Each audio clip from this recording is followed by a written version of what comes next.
늘 감사한 은혜의 아침입니다. 우리 아침 예배로 하나님 앞에 함께 나가겠습니다.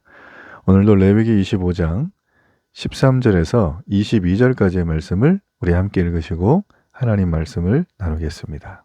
이 희년에는 너희가 각기 자기의 소유지로 돌아갈지라. 내 이웃에게 팔든지 내 이웃의 손에서 사거든 너희 각 사람은 그의 형제를 속이지 말라. 그 희년 후에 연수를 따라서 너는 이웃에게서 살 것이요 그도 소출을 얻을 연수를 따라서 내게 팔 것인즉 연수가 많으면 너는 그것의 값을 많이 매기고 연수가 적으면 너는 그것의 값을 적게 매길지니 곧 그가 소출의 다소를 따라서 내게 팔 것이라. 너희 각 사람은 자기 이웃을 속이지 말고 내 하나님을 경외하라. 나는 너희 하나님 여호와이니라. 너희는 내 규례를 행하며 내 법도를 지켜 행하라. 그리하면 너희가 그 땅에 안전하게 거주할 것이라.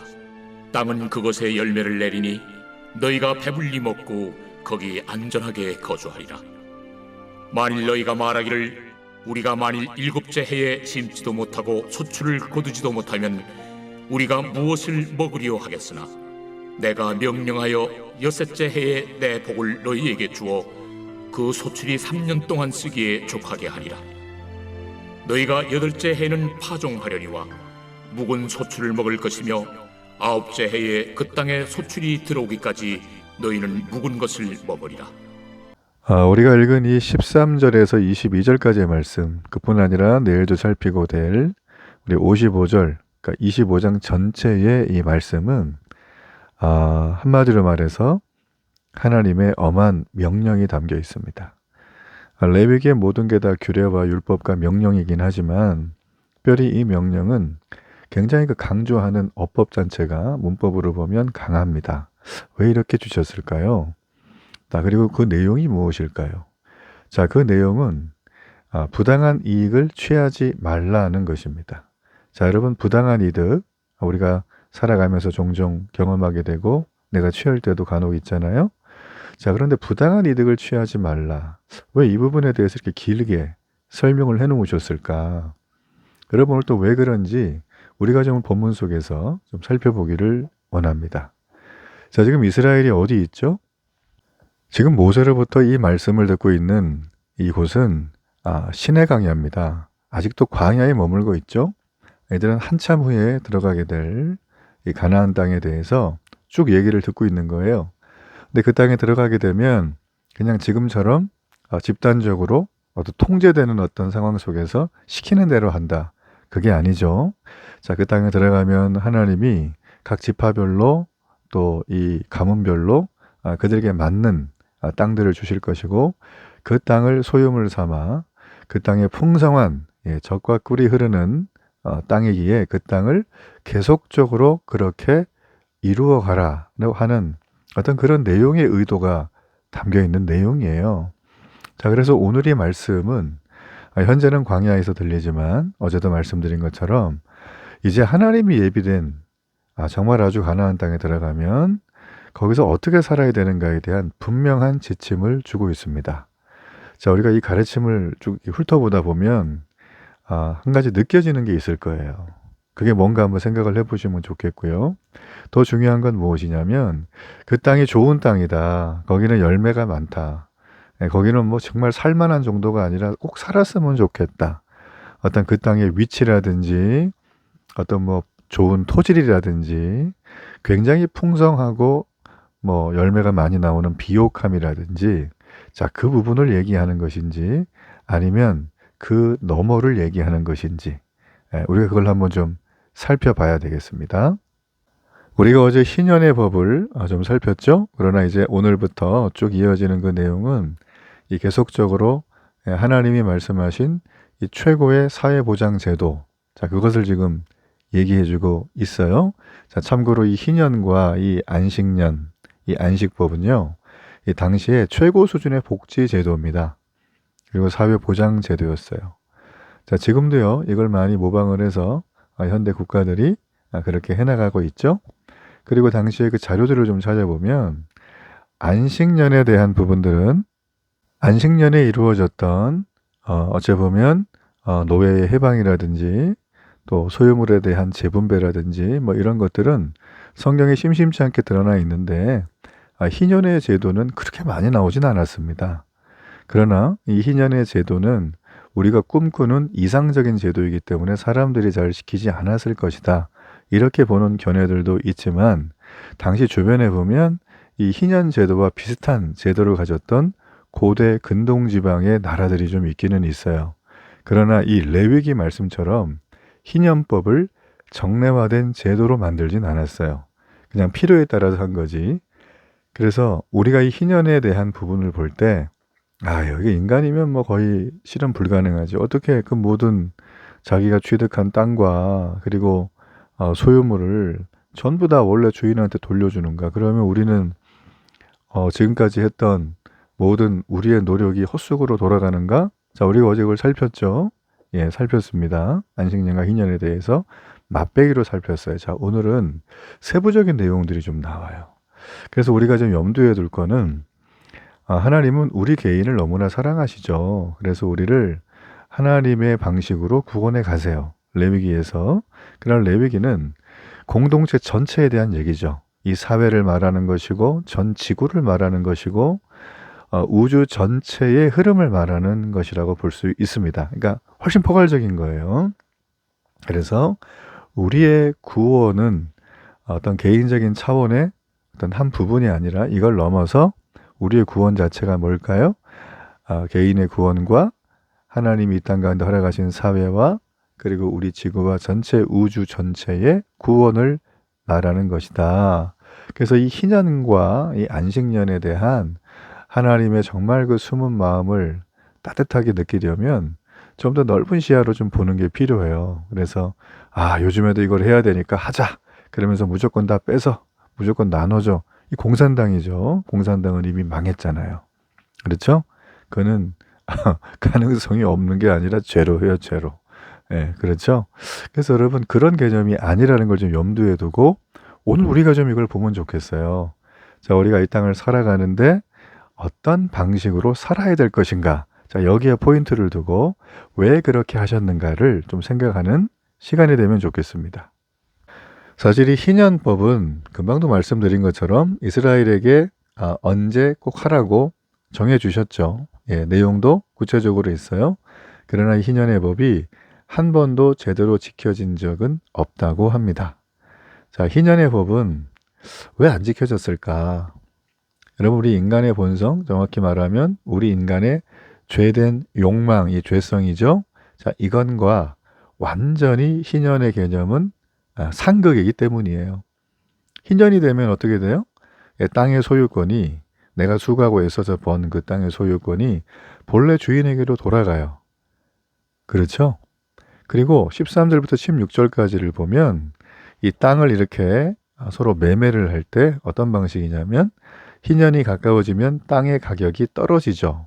왜냐하면 희년이 40년 남은 사람의 땅과 10년 남은 사람의 땅은 가격이 차이 날 수밖에 없어요.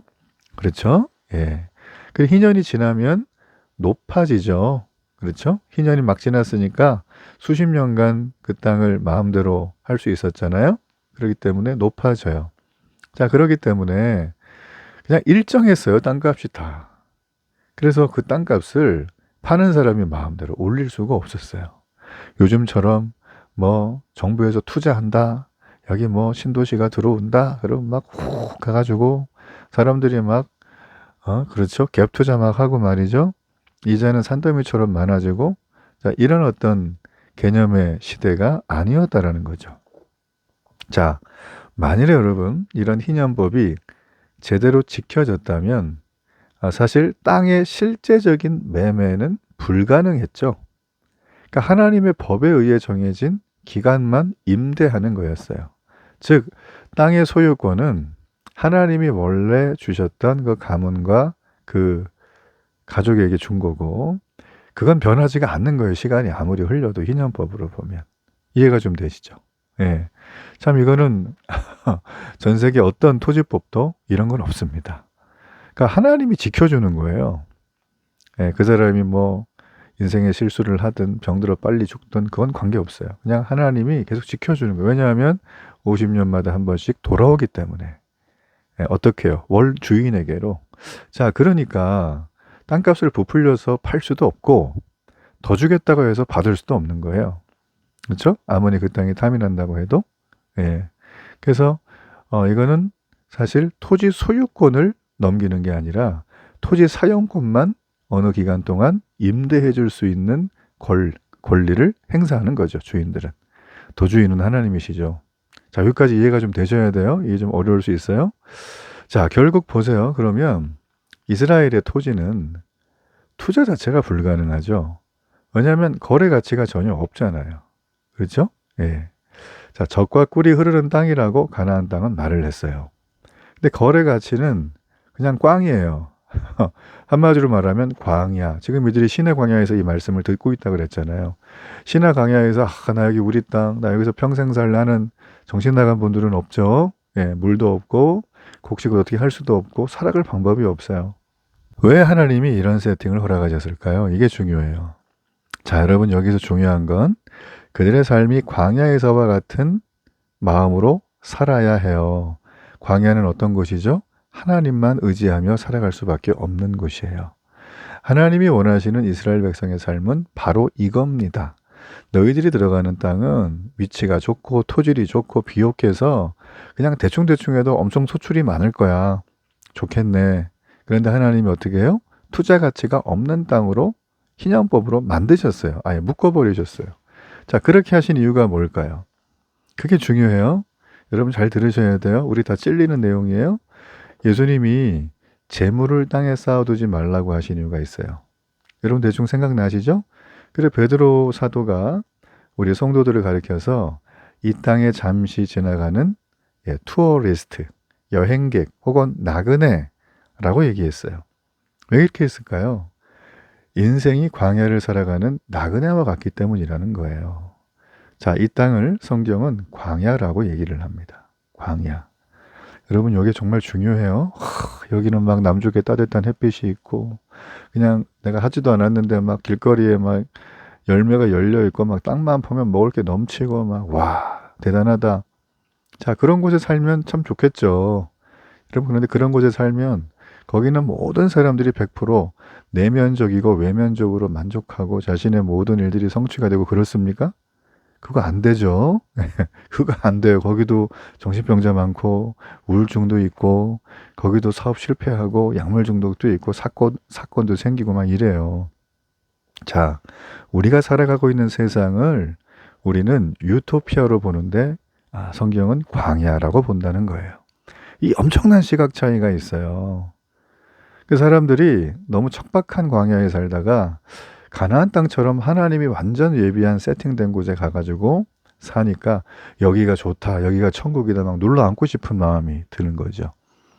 이 땅에서도 요즘에 보면 좀 살만하고 뭐 경제적인 여유도 있고 건강도 좀 자신이 있고 명예도 좀 있고 하는 분들은 이 땅이 살만하다고 얘기를 해요.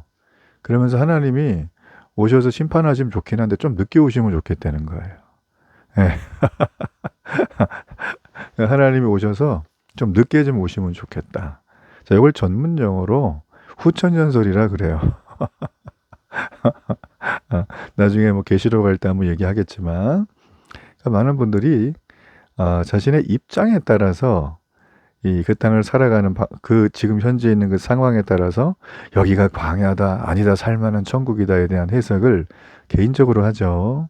예, 그러나 성경은 일축합니다. 우리의 인생 살아가는 이곳은 어디다? 예, 토지를 거래하고 매매하고 살만한 땅이 아니라 여기는 어떤 땅? 임대해서 쓰는 땅이에요, 우리가. 이게 정말 핵심이라는 거예요. 이해가 되시죠? 예. 임대해서 쓰는 땅이라고. 저희도 이제 교회 월세를 내기 때문에 이게 뭔 얘기인지 너무 잘 알아요. 아무리 꾸며놔도 여긴 내 거가 우리 게 아니라는 거죠. 그죠? 예, 따로 있잖아요. 여러분 그러니까 우리는 본래 신분이 정착민이 아니라 나그네다라는 것을 잊지 말아야 돼요. 자, 나그네는 고향이 이 땅이 정착민이 아니기 때문에 여기가 아니겠네요. 지금 있는 데가 어디죠? 그들이 가야 될 본향은 따로 있어요. 언제 갈까요? 본문에 희년이 되면. 예. 여러분 이 땅 가운데 하나님의 천군 천사의 나팔 소리가 울릴 때 주님 재림주로 오셔서 이 세상이 어떻게 된다? 희년을 맞이하게 됩니다. 그게 언제 올지는 아무도 몰라요. 아버지만 아신다고 했어요. 그래서 여러분, 희년이 되면 본향으로 돌아가는 게 우리의 존재전적인 신분이라는 것이죠. 여러분, 결국 우리가 이런 마음에 분명한 세상에 대한 이해와 또 시간에 대한 이해, 그리고 주님이 오심에 대한 희년에 대한 이해를 가지고 사는 사람들은 세상의 방식대로 살지 않습니다. 세상과 결이 달라요. 우리가 소유하던 모든 것들은 무가치하게 될 것이라는 걸 알죠. 예.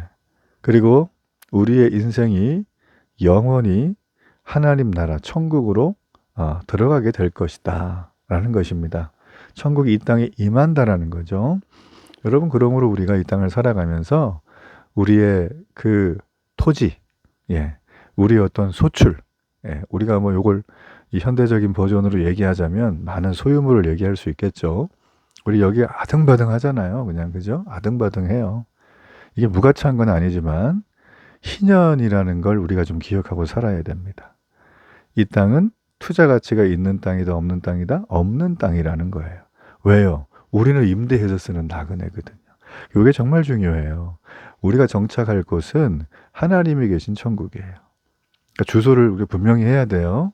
그래서 우리가 이 땅에서만 이 하나님의 천국에 쌓을 수 있는 상급을 쌓아야 된다라는 것이죠. 이게 너무나 중요해요. 자, 18절부터 마지막까지의 내용을 보면, 자, 이제는 희년법에 땅을 산 사람의 입장을 한번 보는 거죠. 자, 희년법에 땅을 산 사람의 입장에서는 샀죠, 자기가. 그죠? 근데 자신이 산 땅을 희년이 되면 아무런 대가를 받지 못하고 그냥 뺏기는 법 같대요. 그러니까 안식년의 규정 역시 재산 축적을 방해하는 거죠. 안식년, 7년마다 온 안식년, 희년법도 그렇고 안식년도 그렇고 좀 껄끄럽죠. 그러니까 재산을 축적하고 그 재산을 의지해 살기를 원하는 사람들의 시각으로는 이런 법이 아주 못마땅할 것입니다. 자, 그러나 하나님은 18절과 19절에 이렇게 말하셨어요. 내가 너한테 약속해 줄게. 어떻게 안전하게 거주할 수 있도록. 자, 이거를 반복하셨어요. 그러면서 하는 얘기가 하나님의 규례와 법도를 지켜 행하기만 하라고 말씀하세요. 예. 그러면서 20절에 보세요. 안식년에 심지도 못하고 소출을 거두지도 못한다면 양식이 떨어질 수 있는데요, 하나님? 두렵죠. 예. 그렇죠? 사실 이집트를 탈출했던 수백만 명의 이스라엘 백성들이 품었던 두려움이에요. 광야 가면 다 굶어 죽어. 가기도 전에 이집트 군대에 죽을 거야. 근데 그랬나요? 안 그랬어요. 안 그랬습니다. 그들은 무려 40년 동안 광야에서 맨날 만나와 메추라기, 떡과 고기를 공급받았어요. 그들이 한 게 하나도 없어요. 자고 나면 있는 거예요. 눈처럼 쫙 내리고 하늘에서 막 진짜 고기가 비린내 날 정도로 그냥 빼곡하게 쌓이고 어른 키높이만큼 쌓였다 그러죠. 그것들을 그들은 주워다가 그냥 먹는 거예요. 예. 거기 보니까 뭐 고춧가루 넣어가지고 뭐 3분 동안 볶아서 뭐 짜가지고 말려서 먹었다. 사실 뭐 그런 거 없죠. 있는 거 그냥 먹었어요. 근데 40년 멀쩡하게 살았어요. 이들이 뭐 건강검진 받으면 다 A급이에요. 하나님이 주신 푸드가 완벽했다라는 거죠. 그렇죠? 그리고 목이 마르면 그냥 물을 내셨어요, 반석에서. 그리고 또 어떻습니까? 그들이 입었던 옷, 뭐 옷을 살 데가 있겠습니까? 요즘처럼 뭐 쿠팡에서 오는 것도 아니고, 단건 배달이 이렇게 되는 것도 아니고, 앱 할인 있는 것도 아니고, 옷이 그냥 단벌일 텐데 헤어지지도 않고, 그 발이 부르트지도 않게 하셨대요. 참, 이 당시에 신발이 좋지도 않았을 건데, 여러분, 이게 참 놀라운 기적이에요. 이게 그냥 읽을 수 있는 대목이지만, 가만히 생각해 보면, 와, 이들은 기적의 한복판을 매일 살았던 사람이에요. 그냥 매 시간이 기적인 거예요. 그러니까 예수님 처음 만났을 때 그런 느낌 있죠? 너무 하나님 정말 너무 좋은데 붕붕 날아다니는 막 그런 느낌이 있어요. 막 이렇게 기도를 하면요, 막 2시간, 3시간 해도 기도가 안 끊어지는 거예요. 붕붕 날아다니는 거죠. 그런 경험이 있기를 좀 바랍니다. 여러분 보세요. 그래서 그렇게 하셨던 하나님이니까 너희들 안심하라는 거예요. 두려움은 물러가라 하시면서 내가 3년간 쓰기에 족하도록 약속해 줄게. 자, 그래서 이게 언제예요? 안식년 전해의 소출을 말하는 거죠. 6년째 소출이 그 해와 안식년인 7년에 먹기에 충분하고 8년에 씨를 뿌리고 그것이 자라 추수하기까지 양식이 떨어지지 않게 하겠다. 자, 여러분, 이대로만 시행이 된다면 어떤 일이 벌어질까요? 예, 농부들은 7년마다 1년을 쉴 수가 있어요. 진짜 제대로. 안식년에는 어느 땅이든 들어가 저절로 열매를 맺은 열매를 먹고 또 곡식을 먹으면서 모두가 행복할 수가 있었습니다. 하지만 이걸 믿지 못하고 두려움에 떨며 스스로 해결하려고 했던 사람들은 이런 복을 누릴 수가 없어요. 여러분, 중요한 건 하나님의 뜻을 우리가 믿음으로 받아들이는가예요. 여기 나와 있는 먹고 사는 문제, 하나님 안식년 전에 6년째 소출을 3년치를 준다고요, 따따블을. 근데 이걸 어떻게 믿어요? 라고 하면은 우리 힘으로 살아야죠. 뭐. 그렇죠? 예. 오늘날 교회를 다니면서도 조금 다니다가 뭐 약간 여러 가지 필요에 따라 다니다가 금방 마음이 좀 달라지는 분들이 있어요. 그런 분들은 이 부분이 해결이 안 되고 있는 거예요. 두렵거든요. 예, 너무 염려가 되거든요. 그런 부분들이라는 거죠. 제가 최근에 어느 교회 얘기를 잠깐 들었는데 참 따뜻했어요. 40대 가정들이 모여있는 3040 가정들이 한 5가정 모인 어떤 목장 소그룹이 있는데 그 목장 소그룹의 한 사람이 아이스크림 가게를 하고 있었답니다. 근데 그 동네에 한여름에 정전이 된 거예요. 그러니까 언제 전기가 들어올 줄 모르죠. 자, 아이스크림 가게는 냉장고가 핵심이죠. 냉동실. 정전이 되면 그 아이스크림 어떡합니까? 엄청난 양의 아이스크림이 있었는데 여름에 판매하려고 이게 그냥 다 쓰레기가 되기 일보 직전이었어요. 그래가지고 이거를 그분들이 있는 단체 채팅방에다 올렸더니 이걸 보시고 거기 있는 우리 목장 식구들이 회사 중간에 이 조퇴하고 또 애 보던 아줌마들 애 들쳐업고 다 와가지고 자기네 집에서 아이스박스 가지고 오고 어떤 사람은 들고 자기 회사로 가고 어떤 사람은 긴 전기선 갖고 와서 막 꽂아가지고 어떻게 해주려고 그러고 막 고쳐주고 막 별 희한한 행동들을 다 해서 결국 그 아이스크림들을 무사하게 지켰어요. 예, 그러면서 그 아이스크림 주인이었던 그 30대 부부가 눈물을 흘리면서 내가 이때까지 받은 사랑 중에 최고의 사랑이었다라는 거죠. 얼마나 두려웠겠어요. 예, 자신의 그 재산이 완전히 물거품 되게 질정인데 이걸 지켜줬잖아요. 그렇죠? 여러분, 하나님은 그렇게 하시는 분이에요. 하나님을 믿으세요. 우리의 뜻이 아무리 세상에서 들어맞는 이치이고 경험이 좋더라도 하나님을 믿음으로 받아들이며 안전하게 거할 수 있는 땅이라고 하신 주의 말씀을 믿는 것이 100배, 1000배는 내 영혼에 유익합니다. 여러분, 그러므로 이 시대의 메시지에 마음을 뺏기지 마세요. 안정적인 직장, 안정적인 노후, 안정적인 대학교, 안정적인 건강. 여러분, 안정적인 건 아무리 해도 우리에게 오지 않아요. 늘 평안을 보장해 준다 하지만 그거 해봐야 평안이 그렇게 오래 안 간다는 거 다 아시죠? 예, 그렇잖아요? 참된 안정은 어디서 올까요?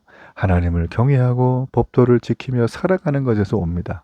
오늘 하나님은 우리의 모든 삶의 공급자세요.